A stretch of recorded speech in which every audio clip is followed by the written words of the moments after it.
great to have you back on the program. It's been a while, but it seems like yesterday. Sure. Why do you write the point of view on drones?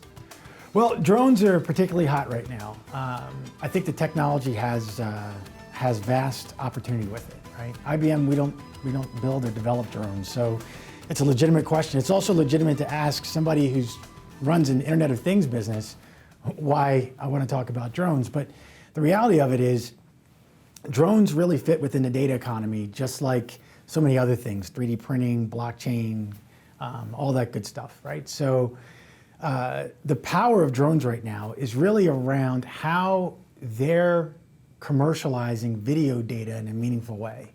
Right now, I can have video data and it's far more insightful, and it gives me insight into places and things that I may not be able to get. Right? I can instrument an entire field, but that video data provides such context around it. Now, what IBM does have is extraordinary processing power and speed, coupled with analytics to be able to take the video data, as well as this instrumented data, and then provide even greater insight. Of course, now raise that to the power of cognitive. So what was imperative for us and my team was to make sure that we had a point of view where companies, our clients especially, could see the art of the possible with these types of technologies and what they could do with it, and how, my son's taking algebra right now and he's learning about exponents, how we could take drones and raise it to the power of IoT. What do you see as the current long-term use of drones? Well, drones right now, they're primarily used to collect and analyze images and video. And they do it through, from an aerial perspective, obviously, and they do it using cameras in both urban areas as well as non-urban areas, rural areas and the like. And that's where you really get the video element of it, right? And that provides extraordinary context, as I said.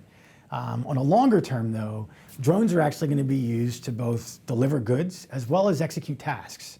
Today, drones are primarily flown by someone controlling the drone through some remote access or command channel or what have you.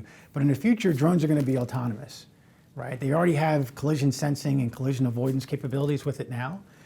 In the future, they'll have a flight plan and they'll be able to automatically, autonomously actually, move from place to place and perform different tasks.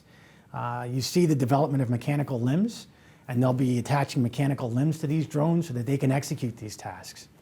There's examples of this both on the delivery side as well as on the execution of tasks. On the delivery side, you see the Swiss Post, coupled with other companies now, seeing how they can deliver packages from a postal perspective.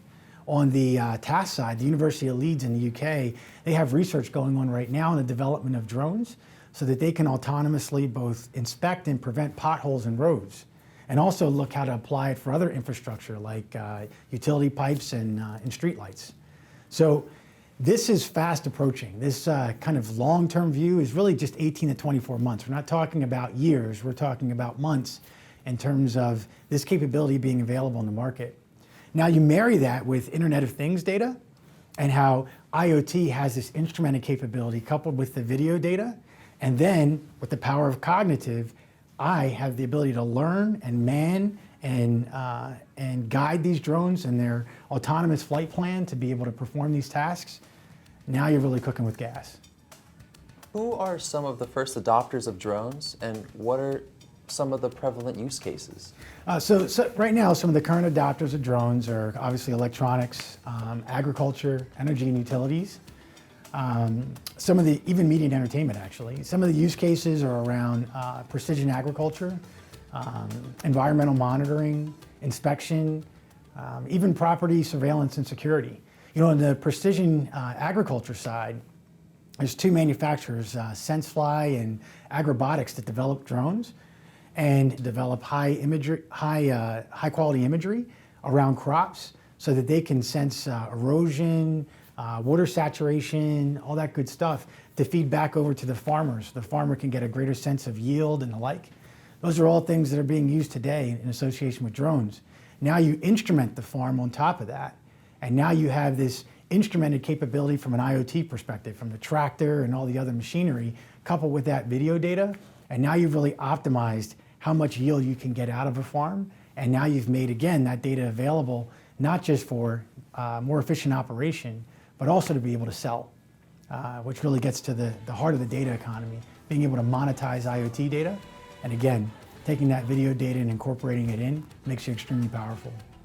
That's great, Al. It is really awesome. Yeah, it's pretty cool stuff. I like it a lot. So if someone wants to gain access to this point of view, how can they do so? Sure. So the easiest way is to go out to my LinkedIn profile, Albert Ofer, O-O-P like Peter, H-E-R, first name Albert. We tend to take all of our externally consumable publications, videos, point of views, papers, what have you, and post it in my LinkedIn profile.